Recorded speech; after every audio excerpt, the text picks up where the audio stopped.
Hey guys, and welcome back to the channel. It's the final preview, and we're going to be talking about, of course, Aryna Sabalenka versus Elena Rybakina. I cannot wait to get into this. It's going to be a fire final, I think. I'm looking forward to doing the commentary on it, that's for sure. And I'm interested to get your guys' views on it because if I'm being completely honest, I think it's a 50-50. And looking at the poll so far in the chat, 58% of you have gone for Rybakina. So that's pretty much what I was thinking might happen. Seems like the majority of you are thinking that it's going to be Rybakina who comes out on top, at least by a little bit anyway. So what we're going to do is we'll see how many people as well get to come in and join. But we will do a quick preview of it, give you guys my predictions. There's some stats as well that I pulled up since doing my recorded video. So I thought I'd share those with you as well. And then really, I just want to get through all the questions, all the comments, get your guys' views on who you think is going to win, because we've got Sabalenka, who has made her first ever Grand Slam final. She has made it after making 4 semi-finals and then losing in all of them. This is her 5th attempt. She's finally managed to come through. And now we have Rybakina, who won Wimbledon last year, of course, in 2022. And I guess a little bit ironic that herself and Djokovic are both in the final. They both win, of course. It will be the exact same champions from Wimbledon 2022. So Sabalenka and Tsitsipas will be looking to stop that. So today we're going to focus on the women's. Tomorrow I will do a live for the men's as well in the evening, probably a bit later than this. But I want to focus on the women's just because that's going to be in just 12 hours. Matthew says, good evening, Fazan. Good evening, Matthew. How are you doing? Capricorn says, okay, interesting. Ryba had a tougher road, defeated 3 Grand Slam champions in 3 consecutive matches, all in straight sets, as well as Collins, last year's finalist. I have to agree. And we'll go into that in a second. Very quickly, the head-to-head is 3-0 to Sabalenka. I don't want to read into that too much because they haven't played each other a lot recently. The only time they did was an exhibition in the World Tennis League I think that was in Abu Dhabi. And Rybakina won in 3 sets. It was like 6-love, 1-6, and then a final set tiebreaker, which so they just played to 10 to decide it. Grand Slams, we know Rybakina won Wimbledon last year. Sabalenka hasn't won one yet. WTA ranking 5 for Sabalenka. She's actually been as high as 2, if I'm not mistaken. And Rybakina is at a high of 25. If points were allowed at Wimbledon and she had been awarded those, I think she would have been in the top 10. Career titles, 11 for Sabalenka, 3 for Rybakina. So age-wise as well, Sabalenka's 24, Rybakina 23. And talking of, Capricorn made a good point. So we're going to go through very briefly their road to the final as well. And then I want to get your guys' views. That's really what I want. Ghost says, you know what the best part is about the final? No Pagula. You just hate Pagula so much. Rybakina's ranking probably isn't accurate. It's not. She's a top 10 at least. I would say top 5 even. I'd say if you were to ask me who are the most dangerous top 5 women's players on tour, I would say Swiatek, Sabalenka, in no particular order, by the way. Swiatek, Sabalenka, Rybakina, Jabeur, Pagula. I'd say those are the 5, I would say, if I had to pick 5. Outside of that, I mean, there are some other dangerous players, of course, but no one currently that I would very much bet on, even though I don't bet. Matthew says Sabalenka has removed her Achilles heel and is now the best player on hardcourt. We'll see. See, Matthew, you're making these sweeping statements. And actually, Matthew, I've got a motive with you in obviously a tongue-in-cheek way. But see, Matthew here, and this is the only thing I'm going to talk about in the men's, was saying that Tommy Paul would come good against Djokovic later on in the match. And I can see why he might have thought that. But the complete opposite happened, and I was convinced it was going to after that first set. And unfortunately, yeah, Djokovic is too good, obviously, for Tommy Paul. But look, with this, her Achilles heel was definitely... Are you saying her Achilles heel was her double faults or her mentality? Let me know. Like, what's your perception of what her Achilles heel was? I'm interested to know. I don't know if she's the best hardcore player, because if Rybakina beats her, is she the best hardcore player? Don't know. Drem says Rybakina is inside 3. Okay. Mertens, Bencic, and Vekic are tough players. They are tough players, but they're not as good a run. So Sabalenka, you can see here, she beat Martinkova in the first round, Rogers in the second, who's actually a pretty solid player. She's someone who tends to beat the bigger players at slams. She's very, very solid. Then you've got Mertens in round 2. You've got Bencic, in round 3 even. I've almost gone blind. Round 4, Belinda Bencic. Quarterfinals, Vekic. Semi-final, Lynette, who was playing some really good tennis, of course. And final is Rybakina. So we know that, of course, already. Moses Hangoff is on a 5 years. He said I was right about Paul being a challenge. I said you might be right about him being a challenge and competitive in that set. But I did always say that. I don't know. So what I said is if he doesn't win that set, it's not going to be competitive. That's exactly what happened. I was cautiously confident he might win the first set, basically, at that point. But yeah. Capricorn says, Rybakina somehow just rises to the occasion, reminds me of Stan and slams. That's a pretty good comparison. I guess actually for her is even, I would actually say she's in an even better position because she's so much younger. She won a slam at 22. Stan unfortunately had the big 3 and he won a slam obviously later in his career and ended up winning 3, which was fantastic. And he went through a purple patch, of course, in those slams. But for Rybakina, she's won 1 at 22. She's got a lot of years ahead of her. I reckon she'll be planning to win at least 3, if not more. I mean, I'd be surprised if she ends her career if she's not had a huge amount of injuries with less than 3 slams, in my opinion. She's a very, very good player, and she's going to always be tough to play on grass because of her serve and how hard she's able to hit the ground strokes as well. But it's mainly the serve. And we'll go into those stats in a second. But for me, I think Rybakina, this might be a step too early. Maybe. I don't know.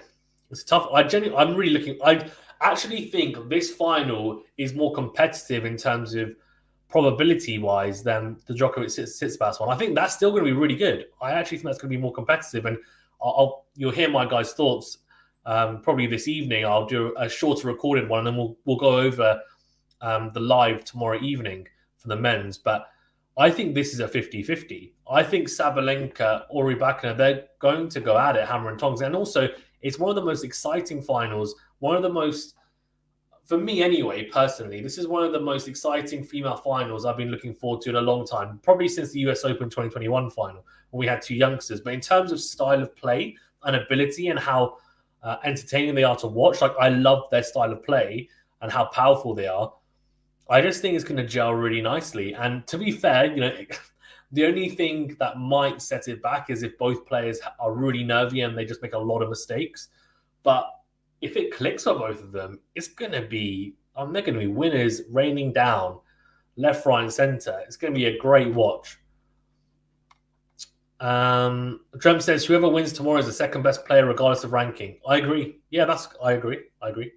Ashley, how you doing, Ashley? Says, I want Elena. What's that picture? Is that a cat or a tiger? I can't even see. It's so small on my screen. I want Elena to win, but Sabra is playing very well. Okay. Matthew says, yes, I meant Sabalenka sorting out her serve problem. Okay. All right. So for the most part, I agree with you, Matthew. And the reason why I'll say for the most part, so she hasn't served more than 10 double faults in a match, which is, for her, a positive. The negative is that in the semi-final, she served 9. Now, one of those was during the game when she was serving out for the match, so I get that. But the others weren't. So what I would say is, hopefully, we're not going in the wrong direction, because there were some matches where she only served 3, 4, 5 double faults, and that's fantastic for her because she's always going to serve a portion of aces and also serve a portion of unreturnable serves. That's just how good she is on serve. Although Rybakina has some fantastic stats on serve as well. And actually, I may as well talk about them now because I'm talking about serve. So Rybakina is the leading women's singles ace leader. Well, she's the leading woman. If I can even speak properly, she's the leading woman for the ace count, and that is at 45. So she's hit 45 aces in total. Sabalenka at 29. So, I mean, she's way ahead of second as well, which is Pliskova, who was on 31. She's played one less match. And that's pretty damn impressive. 45 aces. Sabalenka at 29. I mean, it doesn't take into account unreturnable serves, but to be honest, it doesn't need to, because if it did, she would still be in front, because her percentage of unreturned serves on first serve, do you guys want to guess? It's 53%. 53% of her first serves go unreturned. Then you add on the ace count as well. I mean, that doesn't leave you much, does it? So if her first serve percentage is going to be at 60% or more, you're in real trouble. So Sabalenka might have that to deal with in periods, and she's going to have to be patient in those periods of time, because she's got a great serve herself. But Rybakina's serve is slightly better, I would say. But similarly, I think Sabalenka's return is slightly better. So I think it balances itself out. Guy says, that's true. Lynette was playing good tennis this year. She was. She was. Capricorn says, by the way, I don't miss Igor at all. Oh, harsh. Sabalenka has won 10 straight games of 2 sets each, like Emma on her US Open run law. You're completely right. And I said that on my recorded preview, that Sabalenka, this could be a double-edged sword, because it could be a positive in the sense that she has been so dominant and she's won in straight sets in every single match that she's going to go into this really, really confident with a lot of belief that I can blow you away. I'm not going to lose a single set. You've got no chance against me. It could also, though, prove her undoing potentially if she loses the first set, say in a tiebreaker, and then mentally, is she going to be able to stand up to Rybakina after losing that set? Is she going to be able to pick herself up and go again? Because the Sabalenka in the past might have crumbled. But I think this Sabalenka currently seems, anyway, to me, more mentally dialed in, more mentally strong. And I feel like she has the mental fortitude to recover. But it remains to be seen. She's never been in a Grand Slam final, so it's difficult to know exactly what would happen. Go says Rybakina is also in a better position than Stan, because there's no big three suppressing her rise and only has to play best of 3. That's exactly what I was saying, yeah. Hi, guys, says Lamberto. Lamberto in the house. How you doing? Thank you guys as well for tuning in. Really do appreciate it. Smash that like button, subscribe if you're new, if you don't mind. Really have to sell. I think most of you have. Ash says, that's my cat, Freddie. He's a Bengal. Oh, very nice. GFG, Capricorn, Matthew, some familiar names, yeah. Buongiorno. Capricorn says, Rybakina reaches 2 of the last 3 Grand Slam finals without the need of a sports psychologist. Hashtag shade up. Oh, no. Oh, Capricorn, come on. Don't say that. That's... Well, to be fair, Sabalenka didn't have one this tournament as well. So she said that she was previously working with a sports psychologist, but she stopped working with him because she didn't feel like it was working for her personally. And that's fair enough. That's a personal choice. She said that she ended up shifting blame or shifting responsibility to her psychologist rather than taking it herself. And she felt that she needed to take more responsibility for things that were going on in her career and that were going on with her personally. And she feels that's put her in a better position. To me, that sounds like someone who is just naturally matured a little bit as a person. And she's maybe found a different way of coping with things. And everyone deals with things differently. It's true. Exactly. Yeah, Jump says Rybakina is leading the ace count and the unreturned serves. Exactly what I was saying. Yeah, so 45 aces, well in front, leading the ace count. Unreturned serves at 53%. Also, her win percentage behind the first serve is 80%. Although Sabalenka, to be fair, is not too far behind in that regard. She is at 75%. So not too far behind, to be fair. Not too far behind at all. Zheng Xin won, it was at 80%. She was one of my dark horses. She fell early, of course, to Brendan Perra. Lamberto says, so hoping for Elena tomorrow. I think the match will be 3 sets, and if not, 2 tight sets. Yeah, I've gone for Sabalenka in 3 sets. That was my prediction, and that has been my prediction. So I've stuck with it because I backed her from before the tournament. I think the first set is going to be pretty important. Jerome says Sabalenka's advantage is her forehand and her forehand winners. So this is a crazy. I don't know if you guys know about this stat. She has the highest percentage of points won by winners. So 47.5% of her points have come from winners. Absolutely ridiculous. So nearly half of the points she wins are winners. I mean, what? That's ridiculous, isn't it? She's like top of the leaderboard by a mile as well. I think after that it was like 30%, and it was Rublev because it was for the men's and women's. In the women's, they're like, I think it's early 30% mark. She's almost 20% above that. She's hitting the ball so cleanly, so well. It's just incredible. I think Rybakina was around 31%. Lambert says Capricorn, you're not the only one. Oh, what's the shade? Why is there a shade to Swiatek? Why do people not like Swiatek? A bit harsh, isn't it? I like all players. Rybakina says here, or says here, I say here, this is her run to the final. So Cocciaretto in the first round, Huvan in the second round. Those two are pretty straightforward. I would have expected it to come through. And Collins, as I think someone said earlier, was a tougher win. Australian Open final, she had to win in 3 sets as well. That was a solid win. Swiatek was the marquee win, of course, and probably the best performance so far of the tournament from on the women's side anyway, winning 6-4, 6-4. Very, very complete performance from Rybakina. Dominated. I know there were some close games, but generally speaking, if you watched it, and I did, she was in control, in my opinion, throughout. And her serve, her ground strokes, her ability to make Swiatek feel uncomfortable in the baseline exchanges was extremely impressive. Utilized the backhand slice nicely as well. Quarterfinal beat Ostapenko. A good win, although Ostapenko, of course, isn't probably seen as a real threat to a title, but she's very talented. And then Azarenka, the 2-time Australian Open champion, although that was 10 years ago, 2012, 2013, she was playing some great tennis. And I'd like to say Azarenka is the player that goes missing between the French Open and Wimbledon, but she pops up and plays some really good tennis in the Australian Open swing and US Open swing, the US Open series.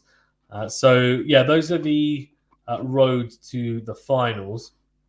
Capricorn BG says here, the raw power of Saba is an absolute tornado. It really is. It's just incredible. And I think the difference is both these players can hit winners from the back of the court. But I think with Sabalenka, her timing and her willingness to step on the front foot early means she ends up hitting a lot more winners, and she's been on point. Her aggression has been a lot more calculated, I feel, in this Australian Open. She's made less errors because she's been a little bit more patient in the rallies, and she's been quite clever in how she's set up those winners. She's managed to get the shorter ball or get a ball into the backhand or forehand as expected, and managed to make the opponent really move and open up the court so that she doesn't have to go for as much as maybe she was expecting or was expecting to in the past.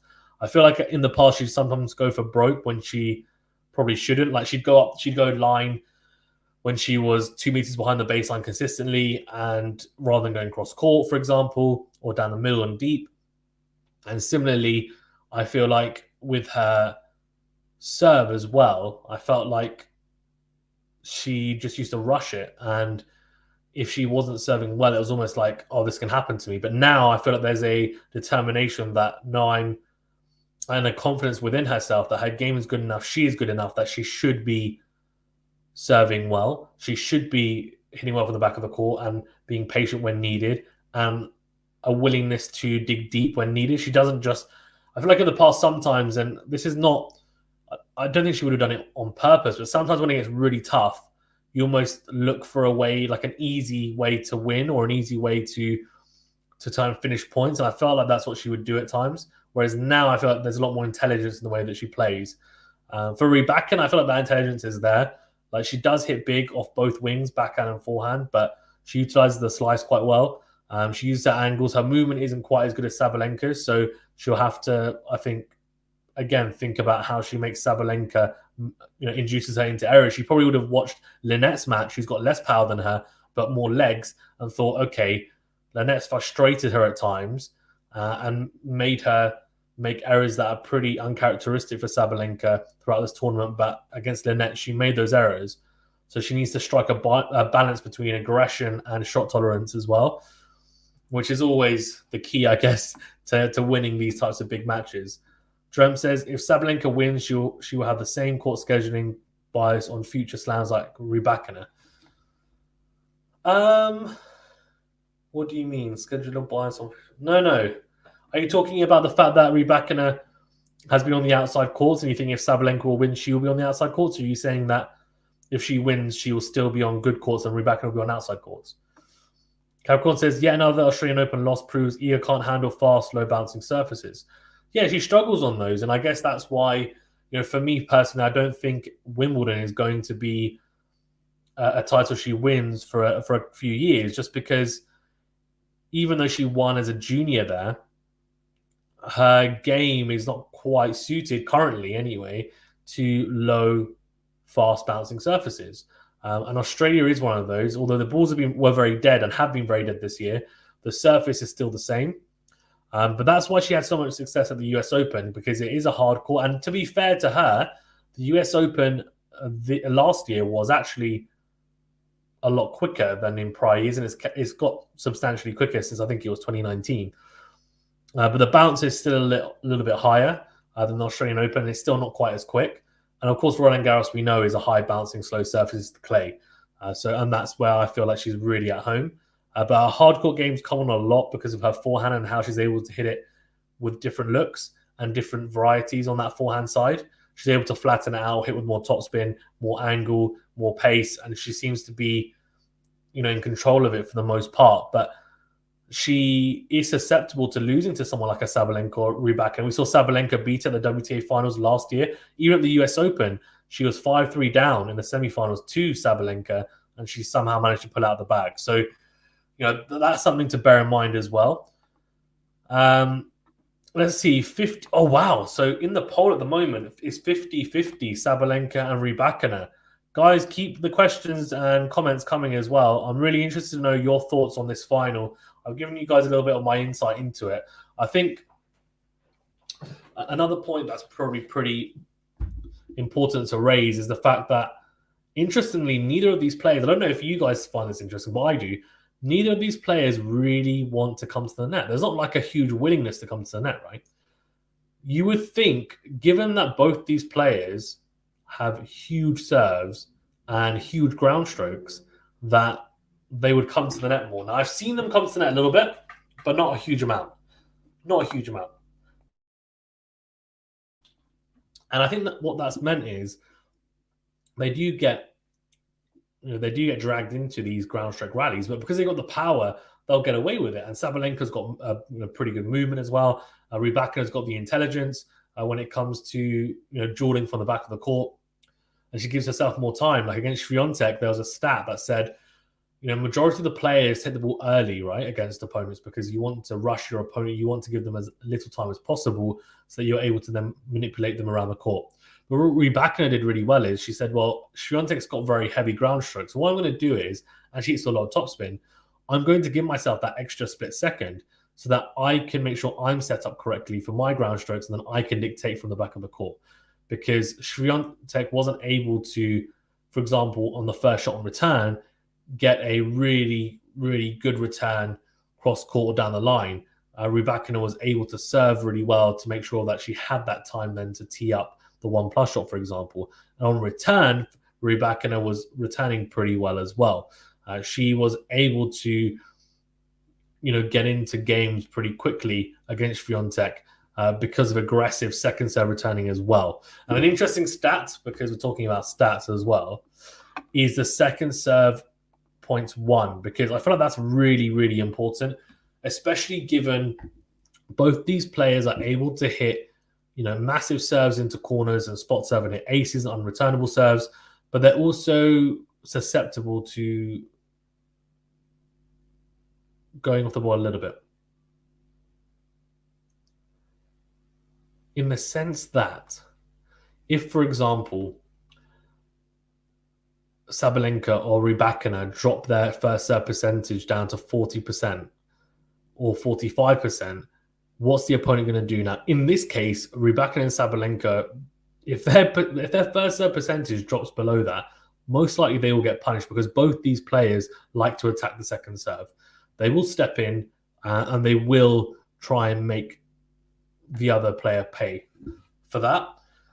However, what's an interesting stat, and again, this is, you have to take it with a pinch of salt a little bit because these stats aren't against each other. But Sabalenka is at a 54% second serve points won average for the tournament, and Rybakina is at 53%, so almost the same. I mean, those are ridiculous stats. Those are ridiculous stats. To win over 50% of your second serve points is very, very impressive. I'm not going to say that, you know what, I'm not going to say, oh, you know, it should be higher. I think that's very, very impressive, to be honest with you. So that's really good. But both these girls are tall. Both these girls like taking the ball. They'll take the ball early if need be. They'll take it and really, really make sure for that, you know what, I'm not going to let you settle. They're not going to be conservative on second serve return. So I'm hoping that both girls come out and they're timing the ball well. They've got a nice feel for these tennis balls, these Dunlop tennis balls, which seem to be very flat, but they seem to be playing really well with them. So I'm hoping that they've got a feel straight away in the warm-up. You know, they're feeling the ball nicely, the timing's there, they're hitting the ball sweetly so that we can get a really good match on our hands, because I feel like the returning is going to be quite key as well for both players. And I'm wondering how well they're going to read each other's serves, because in all honesty, it's tough. Like, I've been watching them and their serves are very, very good. Rybakina is interesting in a way. I don't know what you guys think about her serve technique, but for me, she has a pretty short toss for someone so tall. And I almost feel like she's not quite utilizing her height as much as she could. But of course it works for her because she fires down missiles and her serve stats are the best out of anyone's on the tour currently, and the best anyway in this Australian Open. So clearly it's working for her, but it just seems really bizarre to me because as someone I'm about 6'2", I would be, you know, I've always been told, like, make sure your toss is high enough, use as much of your height as possible so that you're able to use as many angles as possible and be able to utilize as many angles as possible. But for Rybakina, that's not really the case. She doesn't quite do that.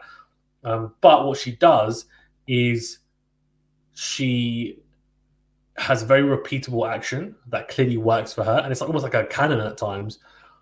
And she's able to hit different types of serves. And both these girls can. Both these girls are able to hit flat and slice serves on first serve or even a kick serve. And then on second serve, they do have pretty efficient second serves because of the kick, or at times they might slice the second serve as well. Interestingly, right, we always would talk about Iga Swiatek having a very good kick serve, one of the best kick serve second serves on tour. She still does. But these two girls are examples of the very, very small percentage of women's players that have fantastic kick second serves, or just kick serves generally. And that gives them a huge advantage against other players. So it'll be interesting to see how both players deal with the serve, as I'm saying. Trump says, yes, Niemi was an example. She had trouble beating her easily considering her low ranking. Carapos says, if Rybakina learns how to volley, the entire WTA will start living nightmares. I think she does know how to volley. I've seen her play. Now, an interesting point that a lot of people make is, well, you know, they play doubles. And Rybakina doesn't play a huge amount of doubles, but I've seen her play a little bit. Sabalenka, of course, has played a lot of doubles. She's played a lot of doubles with Elise Mertens, and she's actually won, I think they won a couple of slams, haven't they, in doubles, but she's now focusing on singles because she wants to win a slam in singles, of course. That's her priority. For me, Sabalenka is a good volleyer when it comes to doubles. That doesn't necessarily mean she'll be a good volleyer when it comes to singles, but her actual technique at the net is good. It's going to be more about transitioning in singles and how well does she transition? Does she choose the right moments? Is the approach shot sufficient enough? It's the same for Rybakina as well. And I've seen both of them volley at times and it seems okay, but normally they only do it when they really get that short ball and they feel like they have to come to the net. And then at that point, it's normally a very easy volley because they're very much on the front foot and it's a very easy put away because the approach or the serve is so good that they don't need to hit a particularly hard volley. And that's the ideal, of course, when you have net points and you want to utilize coming to the net. You don't want to have hard volleys, of course, but there will be times you do. Now, that's when your volley technique or your net play is really tested, and I haven't quite seen it enough from both players to know where the level's really at.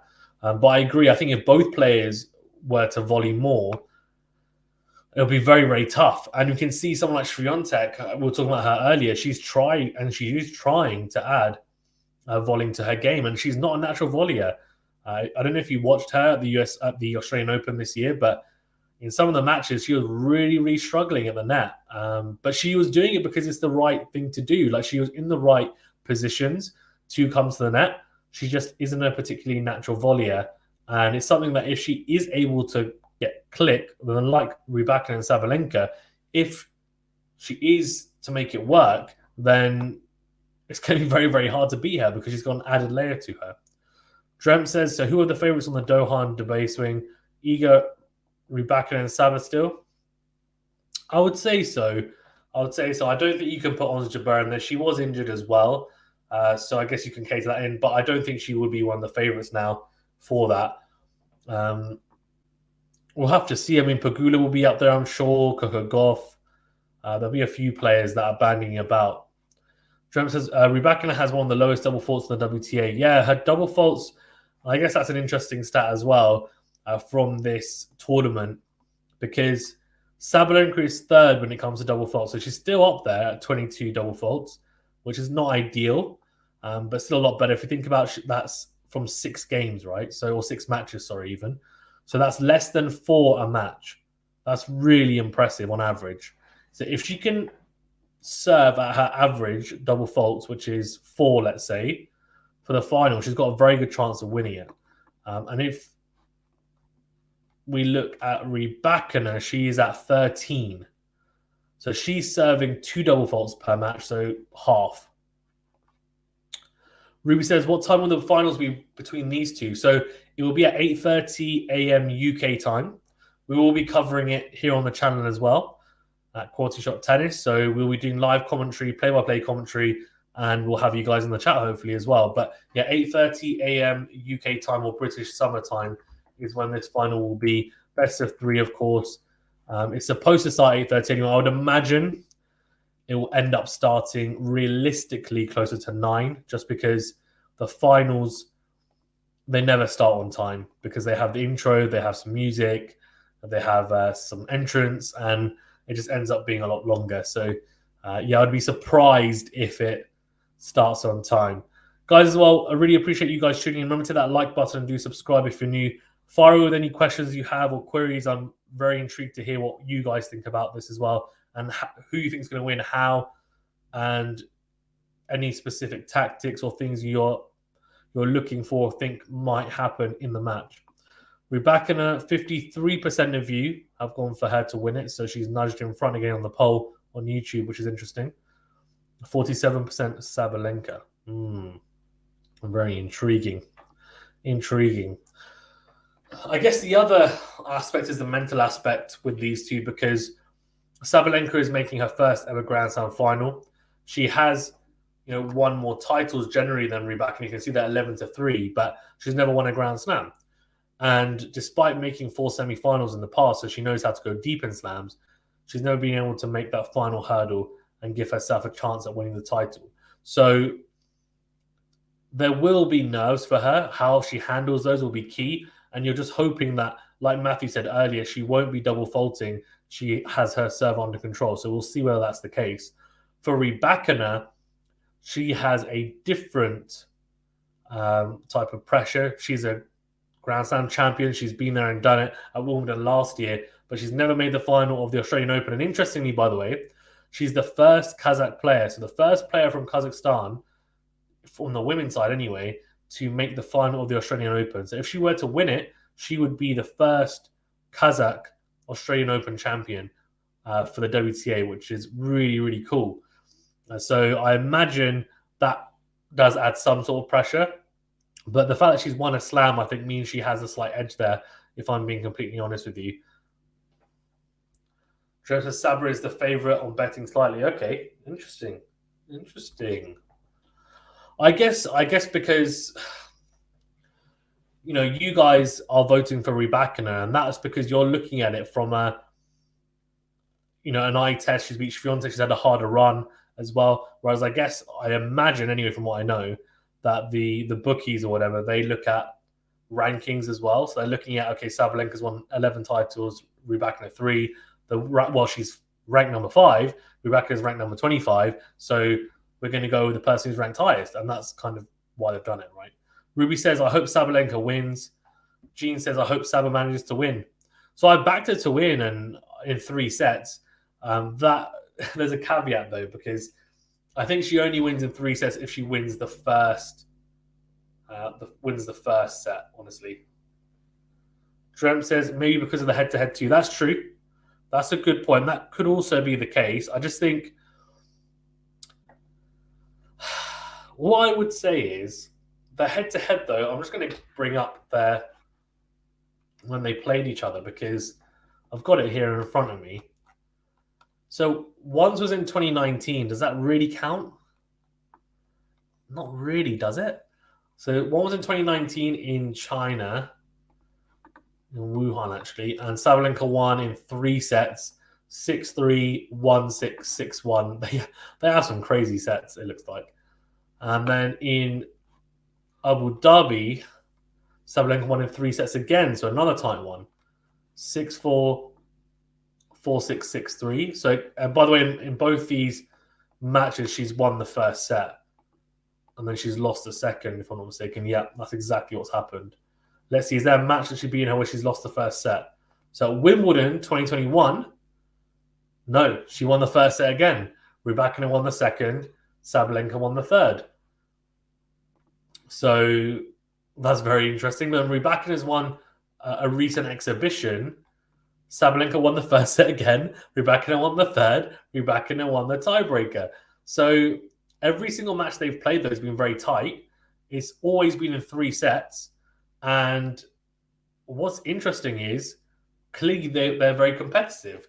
So even though the head-to-head is in favor of Sabalenka, they've always played 3 sets, which means it's going to be most likely a tight match. Now, the difference that might happen in this match is if Rybakina wins the first set, she is in new territory as a Sabalenka because Sabalenka hasn't lost a set this Australian Open, and she's never lost the opening set to Rybakina. So if Rybakina wins the first set, that's a mental victory, I think, for her, honestly. Whereas if Sabalenka wins it, Rybakina might be thinking, oh, here we go again. She's, like we might get embroiled in a 3-setter again. She's probably going to beat me in the third. Jean says, also to note that Saba hasn't lost a set this year. Yeah, she hasn't at the Australian Open. Obviously, Rybakina has won to Daniel Collins. Pablo says, Saba has never won a major and she deserves it. Yeah, I mean, I think she does, but then does Rybakina deserve a second? I guess she hasn't been as consistent on tour as Sabalenka. And I guess the ranking shows that because even if ranking points were given at Wimbledon, Sabalenka would still be higher ranked. And that's just because she's very consistent all year round on all surfaces. Jean says, their matches were before Rybakina became a slam champion, though. They were, yeah, you're right. And that's a good point because their last official match in their head-to-head was in 2021 Wimbledon. So that, of course, was nearly 2 years ago, a year and a half. Rybakina's developed a lot since then, but I guess so has Sabalenka. So they've both improved. It's just a question of who's improved more and what kind of level are they at. I genuinely think this is a 50-50, and that's why I'm really looking forward to calling it tomorrow. I'm really looking forward to doing the commentary for it. I think it's going to be an absolute cracker. I just think it's going to be very tight. I'm not really sure how people can be so sure that someone's going to win just because, fine, okay, Rybakina's won Wimbledon. She's a Grand Slam champion. And fine, Sabalenka's got the head-to-head advantage, but there's so many factors involved here. Sabalenka's first Grand Slam final for Rybakina. She's thinking about being Kazakhstan's first Australian Open champion. No one's ever made the final from Kazakhstan, so she, that's a big achievement as well. She's looking to win her second slam and then potentially try and summit to the top of the women's game alongside Swiatek. She's never beaten Sabalenka. Is that mentality with Sabalenka? I don't know. If she loses the first set, Sabalenka, how does she react to it? Does she pick herself up and dust herself off because she hasn't felt losing a set at all in in this tournament, or does she say, actually, oh no, okay, I might crumble a little bit because it's going against me and I don't know how to handle this because I'm behind in this final and I've never been in a slam final and there's too much pressure. So that's going to be really intriguing, really intriguing for me anyway. Let's then look at this. Drem says, whom will the crowd cheer for? It's a good question. I don't know.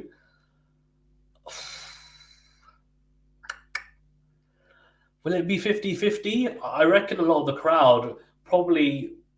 So from what I know, there's not a huge Belarusian or Kazakh population Australian. Now, I could be wrong. I'm not Australian, so I could be completely wrong. But if that's the case, then it'll probably just be 50-50. They'll just... People in the crowd will just pick who they want to cheer for.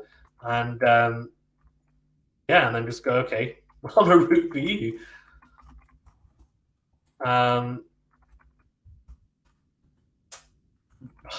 Yeah. I haven't seen... I don't know what you guys have seen. I don't know if you've heard it or you've been able to really get the grips with who the crowd's been going for. Has there been like a massive entourage for Sabalenka and Rybakina in these matches, or has it just been a case of, it's going to be 50-50? Jean says, Rybakina will also join the likes of Kvitova and Vika in the 2 Slam Club. Halep, Kuznetsova, that's true. But 2 Slam Club doesn't... If you want my honest opinion, 2 Slam Club doesn't mean anything. Honestly. It doesn't. I think once you won 1, until you win maybe more than 3, I don't feel like 2 slams is just 2 slams. I know this sounds really weird, but I've never thought like, okay, someone's won 2 slams, great. I'll just be like their Grand Slam champion, like great. Do you know what I mean? Once they win 3 or more, then I'm thinking, okay, because they might have won, say, more than one of the slams. Say like Victoria Azarenka, I feel like, this sounds really weird, but I would have a higher in my estimation if she'd won 1 Australian Open and 1 US Open. And she was also made, by the way, quite a few finals at the US Open. She's lost to Serena, Osaka. She's been pretty unlucky. And she's always played well there, but she's never won it. So, but I would be like, I would hold her in high regard if she'd won the Australian Open once, US Open once. But then she's won the Australian Open twice. And that's still very impressive. And she won it back-to-back years, to be fair, which you have to give credit for because she defended her title, which is very hard to do at this level. But is it more impressive than winning 2 different slams? Not so sure. Not really, to be honest. Fazan says, Gene, I think that's about the crowd. No, 1 Slam Club in WTA does not mean much. 2 is legit. Oh, that's true, actually. Okay, you've got a good point, actually. I know what you're trying to say. You're trying to say, well, there's been a lot of, quote unquote, one-hit wonders. And there have been a few. Of course, they've still got time to... There's still quite a bit of time for a lot of these players to pick themselves up and win another slam at some point in the future. And we're talking about your Sophia Kennans. We're talking about your Bianca Andreescu's. We're talking about your Emma Raducanu's now, I guess, potentially as well. We're talking about, Rybakina. People were saying, is she going to be a one-hit wonder, for example, after winning Wimbledon last year? She came from nowhere, really, I guess you could say.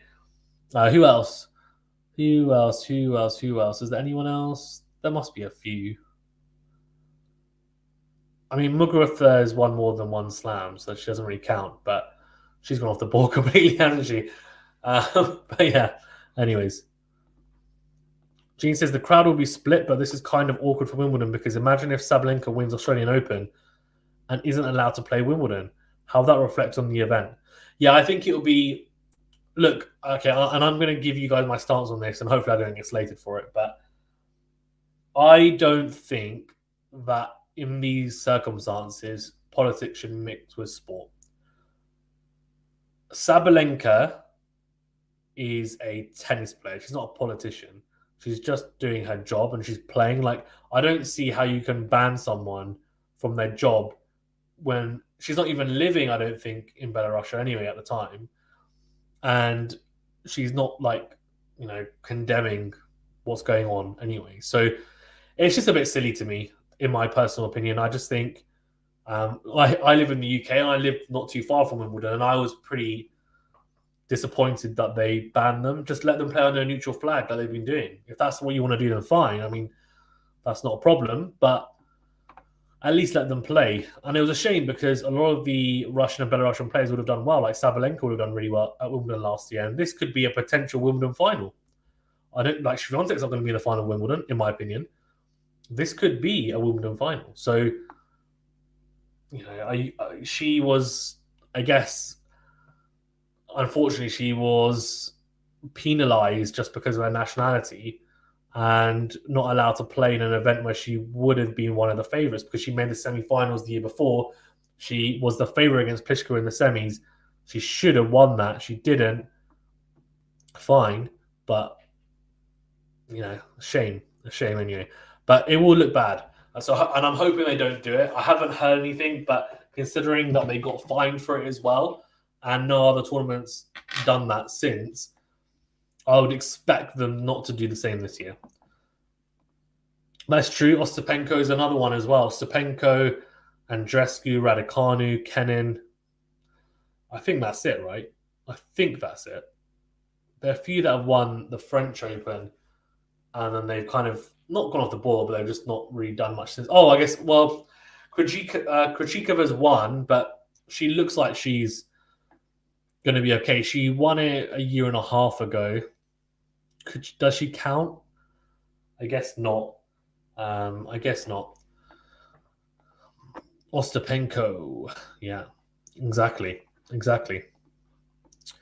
Let's see what the poll's saying, actually. 55%. Hold on.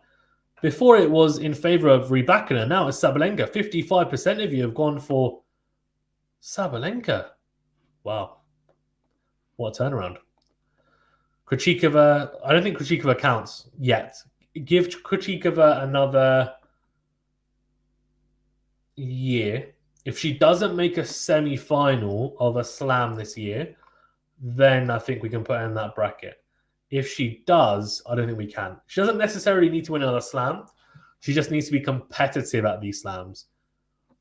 I think she will be. We'll see. Jean says, I do think that they will backtrack. The Wimbledon announcement is sometime next week. I heard regarding the Russian and Belarusian players. Didn't know that. Did not know that. Well, I'll be eagerly waiting their news announcement, I'm sure. Where do you hear this information? Gene has got the inside track. He knows everything that's going on in the tennis world. Guys, remember to hit that like button, please, as well, and do subscribe if you are new. Thank you very much for tuning in, as always.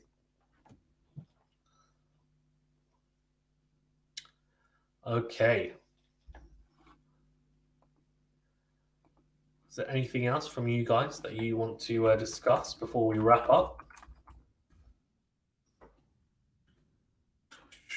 Because tomorrow we've got the final, of course, with a stream set up. So do jump over there, click remind me, and then you'll get alerted to when the stream's going to start tomorrow. Also, do hit that notification bell as well, so you get alerted, and hit the like button, subscribe if you're new, of course, which goes without saying. It'll be interesting to see as well what the rankings look like after this event, because quite a few of the players, fallen relatively early. I mean, Ons Jabeur fell pretty early. Jessica Pegula fell pretty early. Caroline Garcia as well. People would have expected her to make the semi-finals against Sabalenka, but she fell as well. Sakkari, Coco Gauff, Kasatkina, Kudermetova. All of those players fell pretty early, to be honest. I heard it from James Gray, some British journalist, the famous James Gray. Why is he famous? He's a journalist.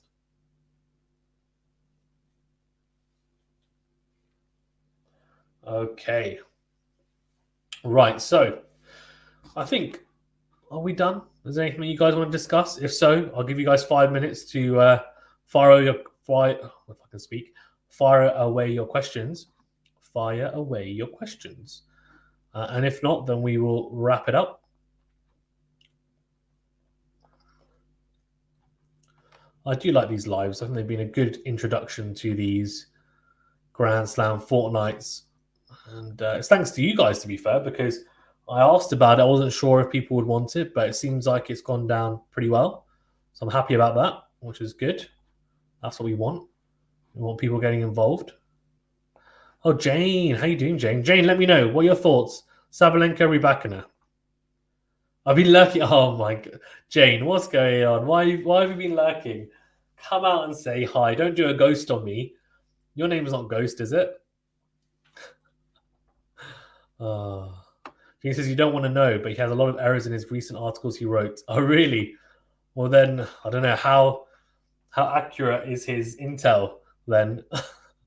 Do we need to potentially put a stop on taking everything that he says to heart and believing it, maybe?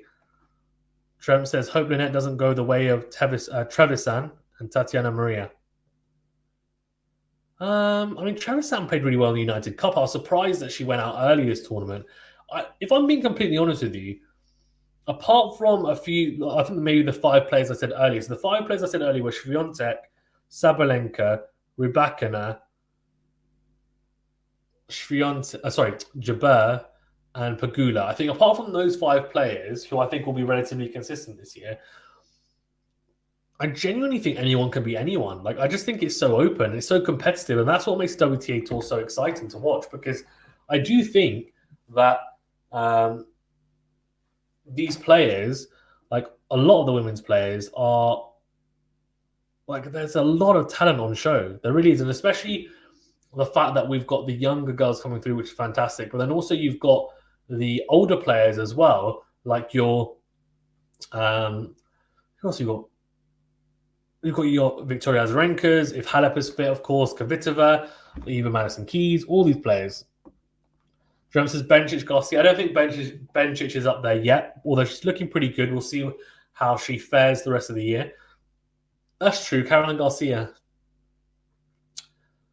Yeah, she should be in there, shouldn't she? Maybe it's a 6.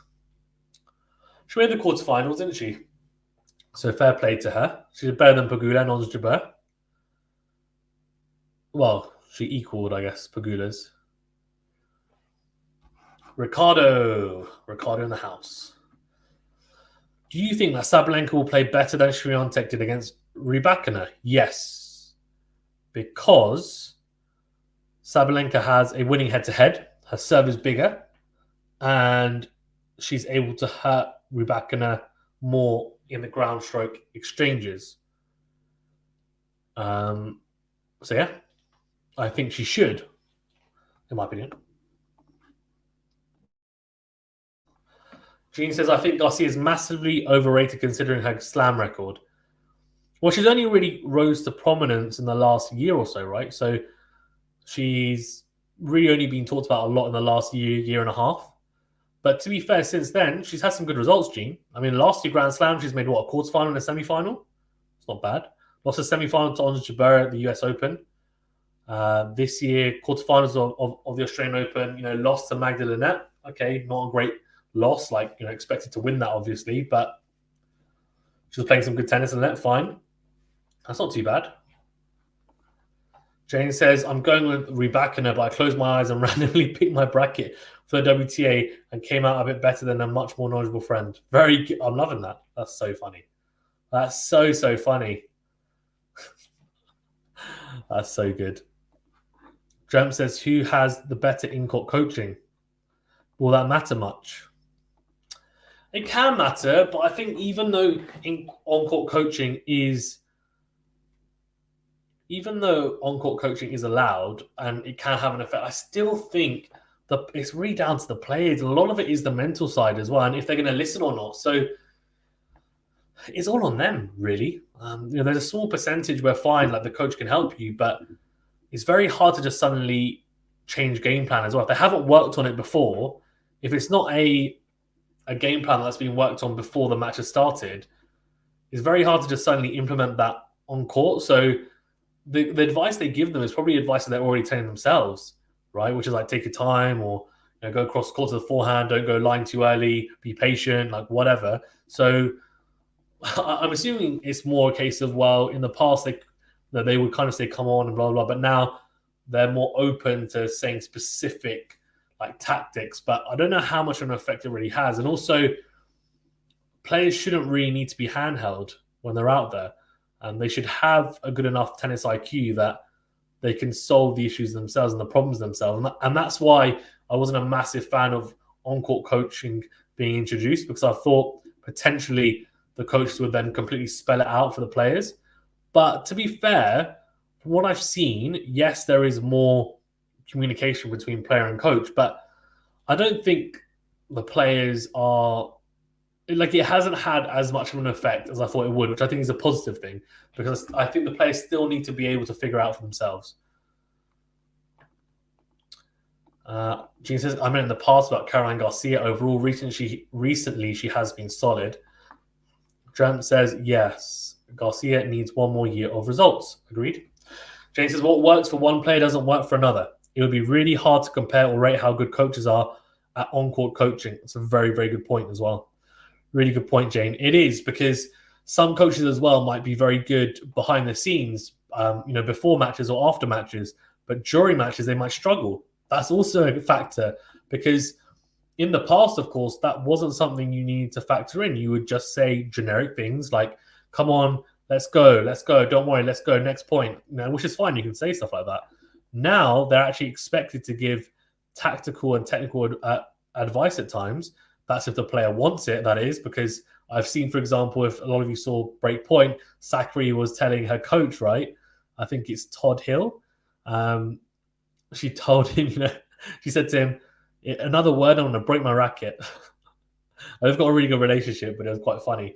And it just makes you think, obviously there's a balance to be struck then, because the coach probably wants to speak a lot. Given that now on-court coaching is allowed, you want to utilize it to the best of your ability as a coach, but at the same time, you don't want to talk too much that the player is distracted or annoyed that you're talking, and then it has an adverse effect. So there's a real balance to be struck there. Give good information, but in small chunks, bite-sized chunks, so that the player takes it. And then also you need to know when to not talk. So, for example, there was, like Todd Hill was saying, Sakari was getting really annoyed, and he said to someone else on the team, I'm not going to say anything because it's going to set her off. So I'm going to leave it for a bit and then I'll talk. That's when, she was on court. Gene says, how often is on-court coaching really being used? Because to be honest, I haven't really seen players use this rule that often. I think it's also it's a habit as well, right? You don't tend to go to your coach that much. And I think there are some players that don't really care that much about on-court coaching, and they probably weren't advocates for it in the first place because they don't think they need it, like if you have a game plan before. But there are other players, for example, like Tsitsipas, I guess Coco Gauff will do it as well because they've got Patrick Mouratoglou. I think, Tsitsipas, I don't know if he's still with Patrick Mouratoglou because he's not in the box anymore, is he? I think it's Philippoussis and his dad, it looks like. But say Holger Rune will go to Patrick Mouratoglou, they'll talk and have a quick chat. Whereas there might be other coaches where they don't chat at all. And it's more just the players said to them, just give me encouragement. I don't need you to tell me about tactics. I know the tactics, we've been through it. I'd rather we just, you give me encouragement. There'll be some coaches, I imagine, that just shout out stuff and they don't wait for the player to say, what should I do? Whereas other players will go up to the coach and say, what should I do? Because that's the arrangement they have. So it's the agreement they've got between coach and player. How do they communicate? How do they utilize the on-court coaching? Some will use it in different ways. Some might not use it at all. It just depends on personal preference and the relationship they have. But I haven't seen it used a lot. which is what I think you're saying, Gene. I think also the camera doesn't really pan to it much either, in all honesty. But it is being used more. Trem says, wasn't Rybakina commenting on the slowness of her night semi-final match? Yeah, I mean, in the night, obviously, it's going to be slower because the balls will bounce less. There's less moisture and heat in the air. So, if anyone likes chemistry or physics, there's less kinetic energy because the balls are colder. So the balls aren't flying as much through the air. The balls are already dead as they are. So, and the courts are going to be slightly colder. So the ball's not going to bounce as much and it's not going to come on as much, which, we'll see how that has whether that makes a difference tomorrow, because they're going to be playing in the evening, right? It's 8:30 a.m., which is, what is that in Melbourne time or Australian time even? In Aussie time. That is UK time to Australia time. Okay, so that's 7:30, if I'm not mistaken, PM. So, yeah. I don't know. We'll see.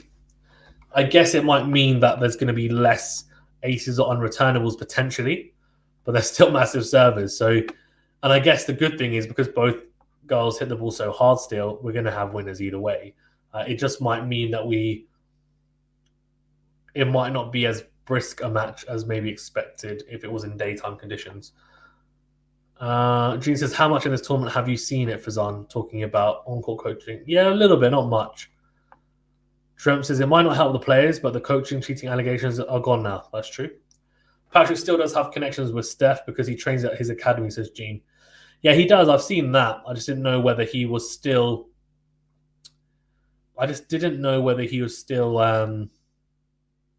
his coach. That's all. Maybe he's just part of his team. Jane says, I remember at the US Open when Carlos was yelling at his box to tell him where to place his serve and Ferrer just laughed at him. That's so funny. That's so funny. I absolutely love it. And the best thing is, like, can you imagine your coach in a Grand Slam final just laughs at you? Like, come on, sort out yourself. Figure out yourself. And he went on to win it, so it's fine. But imagine if he lost. I think after he's like, it's all your fault because I asked you where to serve. And the funniest thing is Kyrgios did exactly the same thing in was it the US Open? I think it might have been the US Open as well. When he was playing and he told his box, he was like, tell me where to serve. He's like, I'm asking you. I'm asking you where should I serve, and you're silent and you're not talking to me. You're not telling me what I should do. I think it was against Medvedev, actually. He got really, really annoyed. He ended up winning in that match, of course, but he was getting really frustrated. He was telling his box, he was like, come on, tell me, where should I serve? What should I do? He's like, you're silent. That's not helping. And he got really, really irate with his box. He was like, you guys are not helping at all. So he's someone I think probably, it might help if the box is communicating with him. No matter, I don't know what they say and what helps, but yeah. Jean says, I think if it's the case that the slowness of the court will favour Saba because she has a little bit more topspin on her shots. Tramp says, they said that Iga's topspin was one reason Rybakina beat her easily. The ball came at Rybakina's hit zone. That might be the case too for Sabalenka. Maybe, but Sabalenka hits the ball harder, I think. And she has the ability to flatten it out a little bit as well. So we'll see. You've got a good point about the hitting zone. Rybakina hits the ball a bit flatter. She does. So Sabalenka might need to, use the slice at times because she might be rushed just because of how flat the ground strokes are at times from Rybakina. And it'll be interesting to see how it plays out. But they played each other before, of course. So I guess Sabalenka's won. So clearly she knows how to handle that. I mean, her ground strokes wouldn't have changed that much in terms of, how flat and how powerful they are. They might have improved a bit, but not enough that Sabalenka won't at least have some sort of feeling of how Rybakina is going to approach it. Jean says Rybakina did show some vulnerability on her serve last night, a little bit. Yeah, I mean, Azarenka is a very good returner, though. I would say that Azarenka is a better returner than Sabalenka. So, interestingly as well, she's going to play 2 Belarusians in a row. It's a bit weird, isn't it? We could have had an all Belarusian final. That would be interesting, wouldn't it? Dram says yes, yeah. Jean says she wasn't getting as many free points as what she usually does. That's true. But Azarenka, as I said, she is an experienced returner and also a pretty solid one at that. I haven't really heard Azarenka talk much about Sabalenka. Maybe I missed it, but obviously they're from the same country. Sabalenka's coming through. You would normally expect, like, say, Nadal. They always ask Nadal about Alcaraz and stuff, but I didn't they ever ask Azarenka whether Azarenka's ever talked about Sabalenka. I don't know if they have some sort of friendship or relationship at all. They might have none, to be fair. I'm just wondering because they're from the same country. So, although I guess Azarenka isn't really based out of Belarus as well, I think she's based in the US, right, and has been for quite some time. I think Sabalenka is as well now, though. She wasn't in the past, but she is now. So I think the US is seems to be the place that a lot of players tend to settle if they're from like Belarus or Russia or some of the other countries, which is interesting because someone like Novak has settled in Monaco, right? I think it is. So he's in Spain, which is interesting. Zverev's in Monaco as well, from what I know. So living the life. Drum tennis is interesting. Yeah, interesting indeed. Indeed. Is there anything else to go through? Is there anything else to go through? I need to stop singing, I think, in the live streams. Everyone's going to stop tuning in because I'm hurting their ears. Okay, so what's the poll, actually? I haven't even checked the poll lately. So it was Rybakina, now Sabalenka. Was Sabalenka. It is Rybakina again. So it was Sabalenka. So it was Rybakina even. Then it was Sabalenka. Now it's Rybakina again. That's 50-50 at one point as well. Crazy. Absolutely crazy. Rybakina's first set percentage was below 50% in the first set. That would be unacceptable against Sabalenka. Yeah, I saw that. It was also... Who did she play in the round before? Against Swiatek, it was the same. It was below. It was below 50%. And she still managed to win the set, though. But then she ramped it up to about 65% in the second set against Swiatek, and it was a lot more comfortable. Would it be unacceptable? Well, an interesting stat, Gene, is that their second serve points one percentages are very high as well. Sabalenka is at 54%. That's second serve points one. And Rybakina 53%. So, yes, their first serve is more potent, but they have been having pretty good success behind the second serve too. Although, given they're both tall and they hit kick serves for second serves, one I've seen, maybe not going to be as effective, and they both attack the second serves as well. So maybe that won't be particularly successful in this final for either player because of the opponent on the other end of, or other side even of the court. Drem says Saba lives in Miami. I think she does, yeah. Jane says it's a feature for Zan. It's a very new dad thing to do. Is it? Yeah, that's true, actually. I mean, I sing a lot to my little one. When he's trying to eat or just generally trying to make him smile or laugh. There's a lot of singing involved, actually. So you're probably right. Gene says, who's the better returner, Sabalenka or Rybakina? So I was talking about this earlier, Gene, and I said that Rybakina has a slightly better serve. And that's backed up by the win percentage behind first serve, which is 80%. Whereas Sabalenka's is 75%. She's also hit, I think, 45 aces. Sabalenka's hit 29. So there's a difference there. And that doesn't cater in unreturnable serves, but even then, Rybakina is at the top of the pile. She's at 53% unreturned serves, which is ridiculously good. In terms of returning, though, I think Sabalenka is a bit better. And I think maybe that could potentially balance out that serve return dynamic. That's my view on it anyway. Sabalenka's returning is more on the eye test and also how many times she's been able to open up breakpoint opportunities. also, Sabalenka saved the most break points. So that means that, yes, she's done really well to save those break points, but the fact that she's had to save them in the first place means that she has not been as dominant on serve as, say, Rybakina has been. So that's why I think Rybakina has the better serve. And returning wise, it's more the eye test, honestly. From what I've seen in terms of Sabalenka seems to make more returns. And they both attack the second serve. Although Sabalenka just seems to be able to hit more winners off the second serve return. Rybakina does make you pay as well for second serves generally, even. But on the first serve, she's not quite as mobile, I would say, as Sabalenka. Maybe not quite as athletic. The movement isn't quite as good.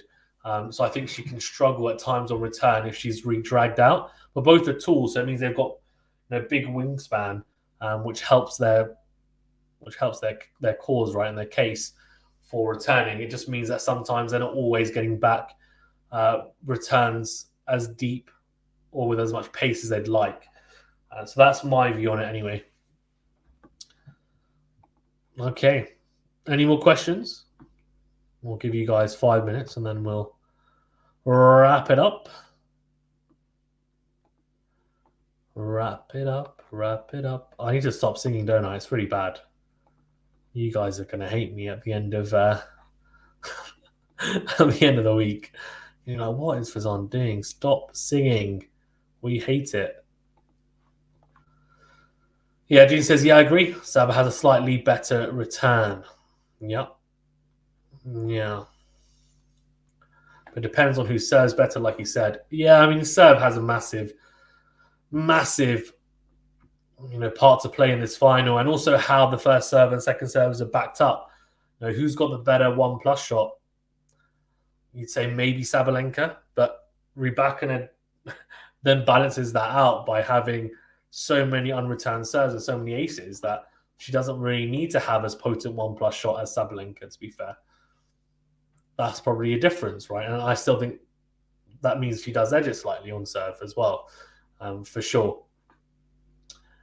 Okay, I think we can... Oh, the poll is looking tasty, though. 51%. Oh, no. 50-50 now. 50% Sabalenka, 50% Rybakina. Oh, crazy. You guys don't know who to pick. Jane says, got to go. Thank you for the thorough stats analysis, Fazan. No problem at all, Jane. Hopefully see you tomorrow for the final. I like the singing. You're the only one, I think. You're the only one. Yeah, Jeans makes a good point. I feel this is the most 50-50 final in quite some time on the women's side. I was saying this earlier. I said since probably the 2021 US Open final, which was Raducanu versus Fernandez, this is probably the most even final that I can think of in terms of on paper. I think this is a real 50-50. We had some of the finals last year. What was it? Barty versus Collins, one-sided. We knew Barty was the favorite. Even Roland Garros, Swiatek was the favorite against Goff. Wimbledon, Jabeur was the favorite against Rybakina. Rybakina obviously won in the end, but it wasn't a 50-50 on paper going into it. The US Open was Swiatek versus Jabeur. And again, on paper, Swiatek was the big favorite. So we haven't had a final like this on the women's side for a long time where I can really think and get excited for that. Oh, I picked my winner and I predicted who's going to win, but I wouldn't be surprised if any outcome comes from it. Like, I wouldn't be surprised if Sabalenka wins in straight sets. I wouldn't be surprised if Rybakina wins in straight sets. And I wouldn't be surprised if it goes to 3 sets and someone wins in 3 sets, whether it's Sabalenka or Rybakina. I wouldn't be surprised if we get 3 tie breaks. And I also wouldn't be surprised if we get 6-love, 1-6, 6-love.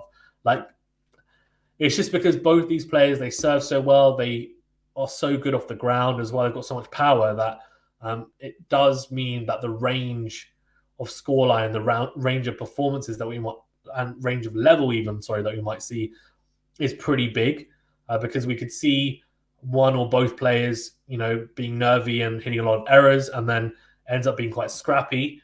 And it's really about, okay, who can settle down the quickest, who can, miss less, and then Or it could be a case of they're feeling the ball really nicely early on, and then it's more of a tactical and intelligent matchup where, yes, they're hitting a lot of winners, they're hitting a lot of aces, they're being very aggressive, but they're trying to outthink each other as well because they've got similar weapons, and it's going to be more of a battle of will, mentality, and also tactics. So we'll see how we get on, but it's definitely a 50-50. It's a very intriguing final.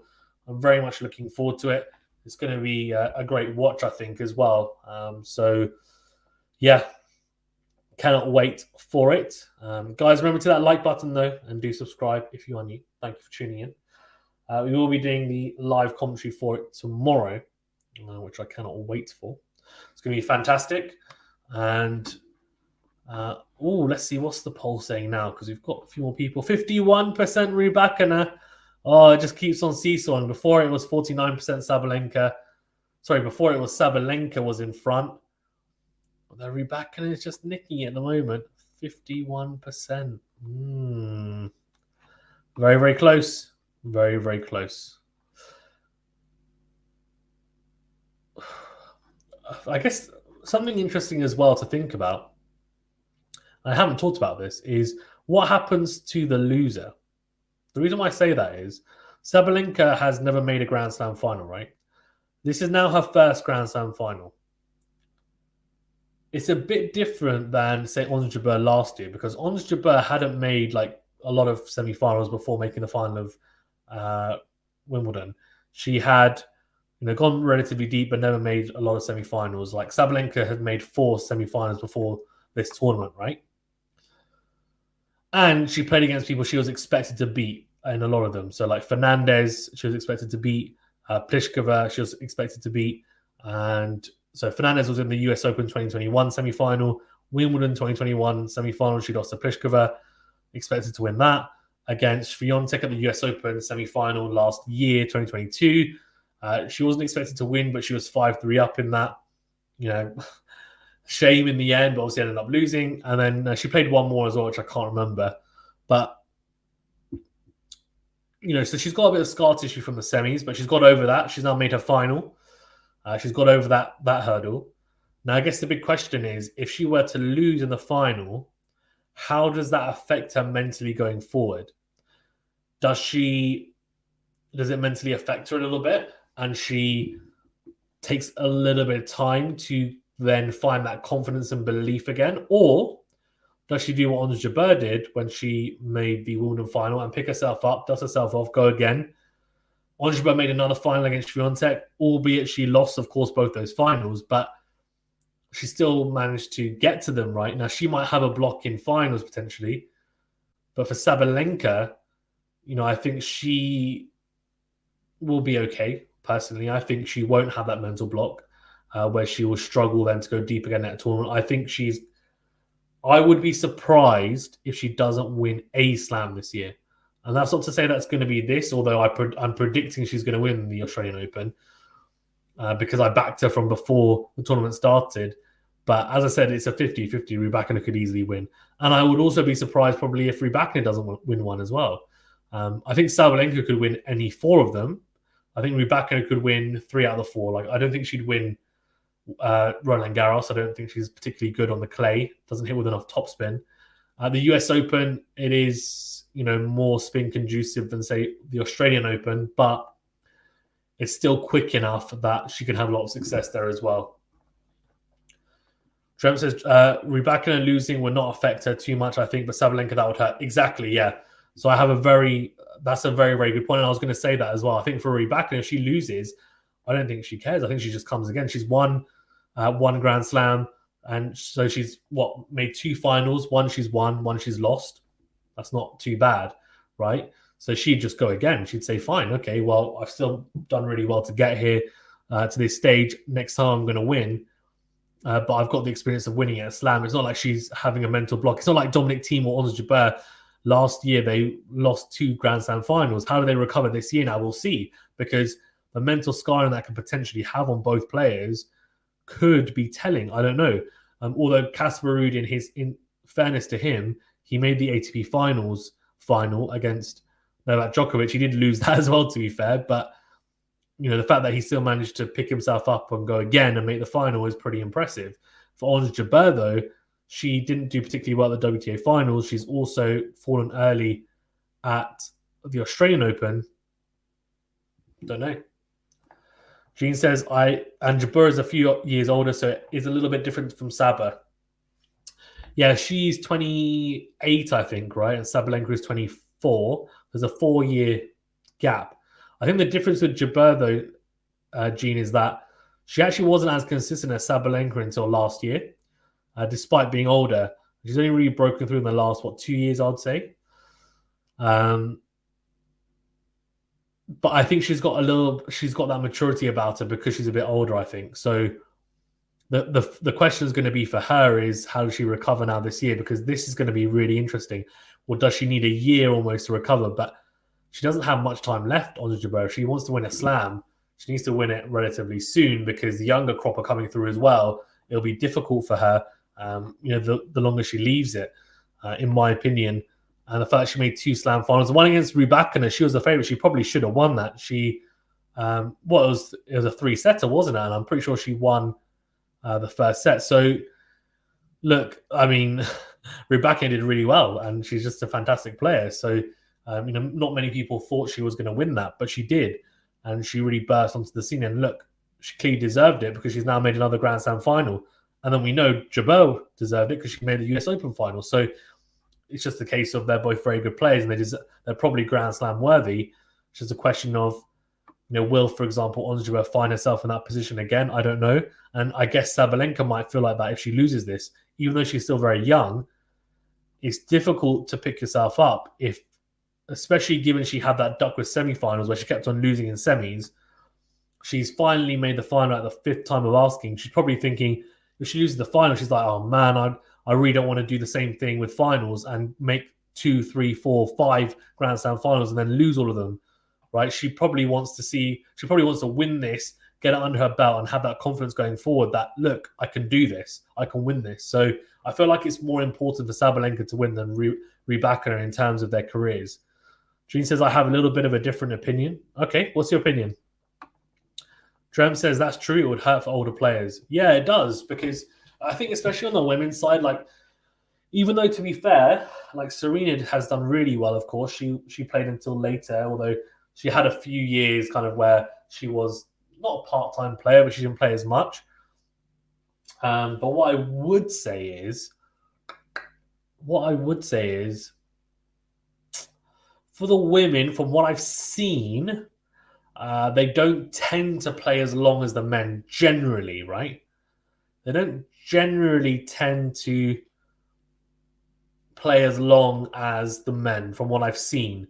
It'll be interesting to see if there's a stat on that, like an average of retirement age for the men's and women's tours. And I don't mean in terms of, top 500. I mean, probably for the top 100, maybe.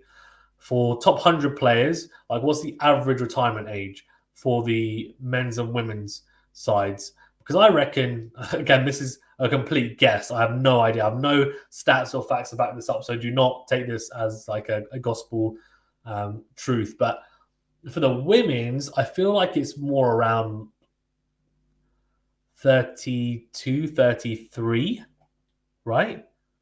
32, 33 maybe. Because the thing is, a lot of the women as well. So some women, they'll go and have a child and then they'll come back and start again. Like Kim Clijsters did that, right? Which is incredible. She came back, of course, had a really good run. Serena did the same thing. She had a child, came back, made, of course, multiple finals of Grand Slams. Unfortunately, couldn't win that all-elusive Grand Slam that she was chasing after having her child, which was a big shame.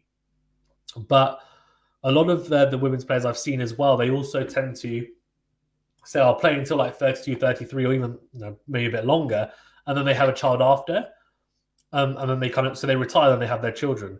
It's interesting because Ash Barty, I mean, she's an extreme example because I think her retirement wasn't really because she wanted to have children. From what I've heard and what she said, it was more just she'd done everything she wanted to do, so she wanted to move on to her next phase of life, which maybe that was part of it.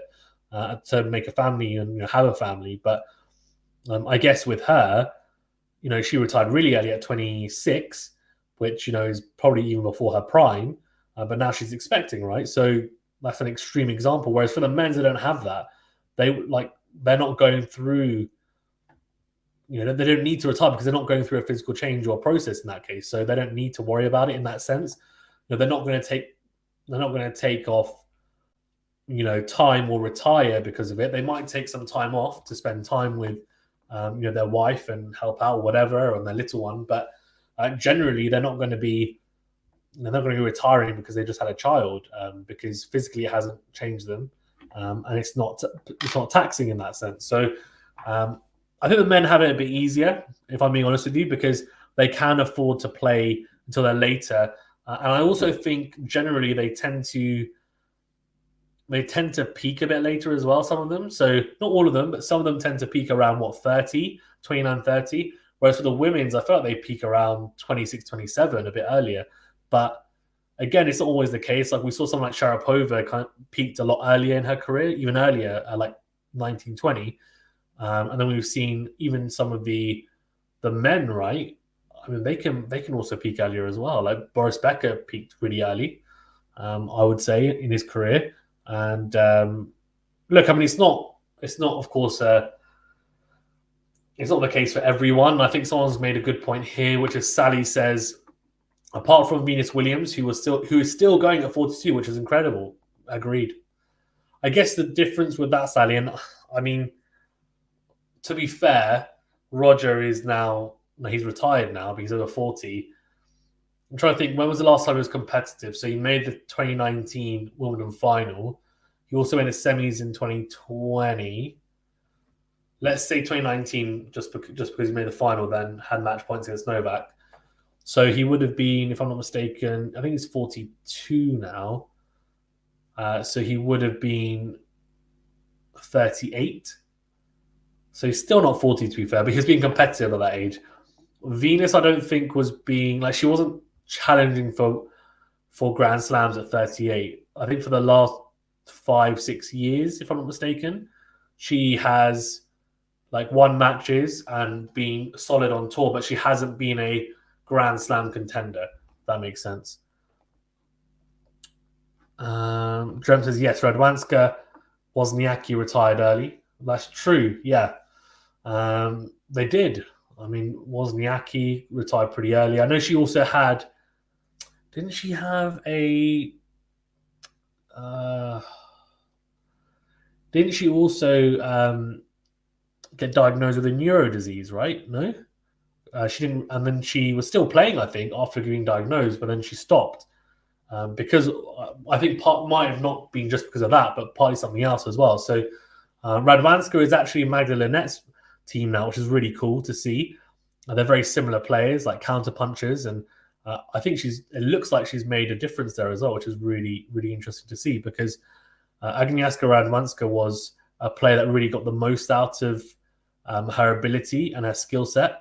And she, of course, was one of the first players as well, if I'm not mistaken, to hit the crouching forehand, right? The almost like sitting forehand, where the ball comes really deep into you and you just kind of sit and deflect it. And we saw Linette do that quite a lot the other day as well. And also the forehand slice, which Radwanska used to utilize as well. She's very intelligent and imaginative with her play, and tried to utilize what she was given. Like, she didn't have God-given power like a Sabalenka or Rybakina or a Sharapova or a Serena. So it was about being intelligent, being clever, utilizing different types of tactics, angles, speeds, spins, and she did it really well. I think she was world number 4 in the world, and she made a Grand Slam final, if I'm not mistaken, as well. Radwanska, I think in Wimbledon, losing to Serena, if I'm not mistaken. Jean says, good point about Salah being potentially under pressure, winning this because she doesn't want to deal with another hurdle to overcome, which is winning slam finals like Jabeur. Yeah, that's true. That's exactly the point, right? And also when it hurts a lot. And I think on the women's side, it's even worse, because on the men's side, it's like, okay, if I lose to Djokovic or Nadal, it hurts, but I'm probably going to get another chance at some point because these guys can't go on forever. Especially the younger crop, like if you're Alcaraz or Rune and you play them in a Grand Slam final, you lose, you're like, well, I've still got a bit more time. And they don't really have a scar tissue, and they're probably not going to lose to them multiple times in Grand Slam finals. Whereas in the women's, it's quite open, and there's actually more players that you can lose to in early rounds. So I feel like because of that, there are going to be players that think, damn, like when I get the opportunity, I need to take it. And when you do go deeper, you then expect yourself to win because there's not really, you can maybe say Swiatek has that aura, but it's not the same as like a Nadal, Djokovic on the men's side where they've won 20 plus slams. There's no one left who's active on the women's side apart from Venus, but Venus obviously isn't she's not a contender at these slams. So there's no one left who is kind of making it into the second week, for example, who is a real contender and has won so many slams that they have this aura and intimidation factor on the women's side. So they almost probably put more pressure on themselves because they're like, I should be winning this. Like I'm expected to win this. I expect myself to win this. And that's a good thing because they probably have more self-belief and they have more chance of winning. Like Rybakina beat Jabeur because Jabeur didn't have the intimidation factor, did she? If that was an Ons Jabeur that was a 15-time Grand Slam champion, then maybe Rybakina would have gone into that even more nervous. And Jabeur's got the experience as well. She would have handled it better. Do you know what I mean? Like it makes a big difference as well. And I think that's what makes the women's tour so exciting, though, because you don't have that. It's not monopolized. It just means that we end up finding a lot more talent as well in the pool of the women. And it's great to see. Whereas I think on the men's side, you don't see it as much because Nadal and Djokovic and now, say, Alcaraz, and looks like Tsitsipas is coming through as well. He's doing a similar thing. They're notching up wins and kind of annihilating people in the early rounds. And there might be talent there, but they're just not able to do much. Like Draper, for example, drew Nadal in the first round. He's an exciting young British talent, but he got Nadal in the first round, which is like a shocking draw to get. Obviously, lost to him in the end. He was injured as well a little bit, but it's not ideal. Whereas I feel like on the women's side, the early rounds are potentially could be a bit kinder if you're not ranked as highly, and you have more of a chance of winning to potentially cause upsets and then go deeper. It's an interesting one, but yeah, that's my view on it anyway. Drem says, or they lose 2 years in the middle to have a child. Also, Svitolina might not be returning soon. Yeah, I saw she's been training. So I don't know when she's planning on coming back, but she looks like she's in pretty good shape. To be fair to her, she's looking like, and I have to say, like, kudos to these women, especially on the WTA tour, because when they have children, after they've had children, like a month after, they look exactly, they look like they were before. Like they're in like phenomenal shape. They must be fit as a fiddle. Seriously, I mean, they really are. So it's a real testament to their work ethic and their fitness. Generally, just seems to be abnormally good in a good way. So that's positive as well. Guys, remember to that like button, please, as well, and do subscribe if you're new. 57% of you have gone for Rybakina to win, by the way, which is pretty cool. Considering that we had Rybakina to win, and then we had Sabalenka to win, and now back to Rybakina. But yeah.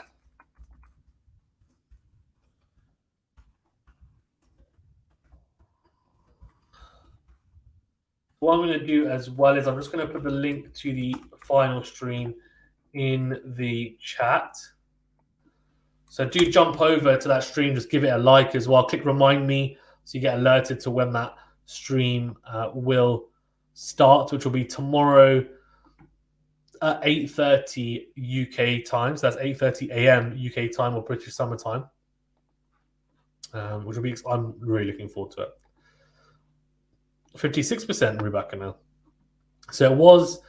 I mean, it's really seesawing. Although Rybakina now has a lot of fans joining the stream, it looks like, and they're saying no.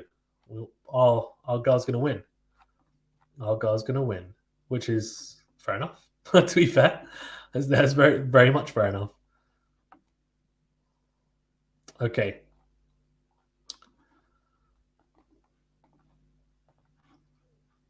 All right. Any more questions?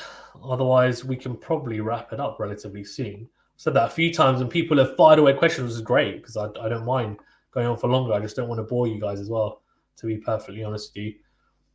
Just looking at the live rankings, Ostapenko is now at 16, which is interesting. I think these are the live rankings, right? Be interesting to see where they finish up. I mean, if Sabalenka wins, she must go. Where did she go? Not sure, actually. She won't go number 1. She might go number 2, though, or number 3. She's at 5 at the moment. And Rybakina is at 24 in the live rankings. So these are the live rankings, right? Yeah, they are. She's at 24 in the live rankings. She is 25 on paper, but live rankings she's 24. How far would she go if she won? That's the question. I'm unsure. I'm unsure, to be honest.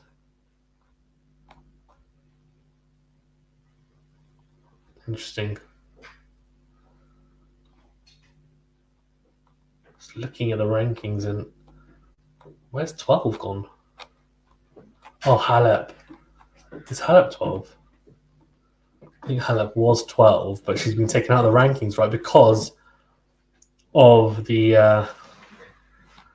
the doping's going on. Let's see live WTA rankings. I don't think those are the live ones. These are the live ones, right? Okay, we've got it here. We've got it here. So the live rankings say that Sabalenka is at 2 and Rybakina is at 10. Ons would be at 3, Pegula at 4, Caroline Garcia at 5, Coco Gauff at 6, Sakkari at 7, and Kasatkina at 8, Bencic at 9. So she's broken into the top 10. Kudermetova's dropped out. Okay, interesting. Azarenka's gone up quite a bit as well. She's gone to 16. Paula Badosa goes down even further to 20. She was at number 2 last year at one point in the year, which was pretty surprising given what her ranking is now. But she was playing some great tennis, of course, throughout 2021 and also part of 2022. Yeah, interesting. Very interesting, to say the least. These rankings could really switch up quite a bit. I mean, Swiatek's safe where she is. She'll still be very much in front, but it's intriguing to see. It really is. Okay, right. Well, any more questions? Otherwise, we'll wrap it up. Hit that like button, please, as well, guys, and do subscribe if you're new. As I said, we are going to be doing the final tomorrow, 8:30 a.m. UK time. And, looking forward to it. But, okay, cool. We'll leave it there then. Thank you very much, guys. Appreciate it. Stay safe and well, and we'll see you for the commentary for the women's final. We will be doing a men's final preview in the evening as well, and then, of course, a live stream for the men's as well. So hopefully see you guys there as well. All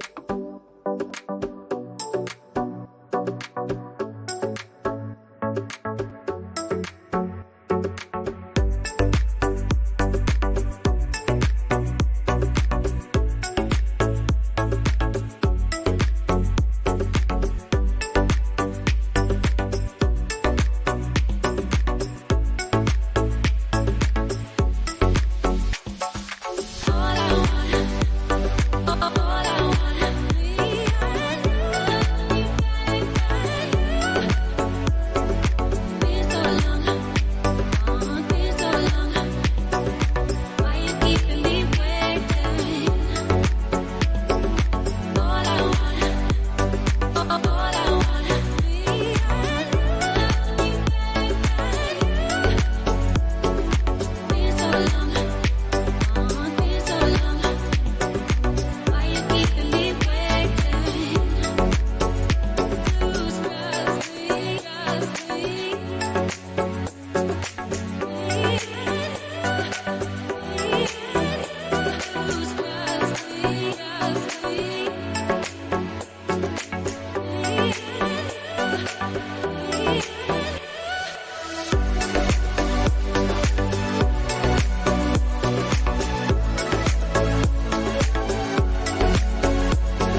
All I want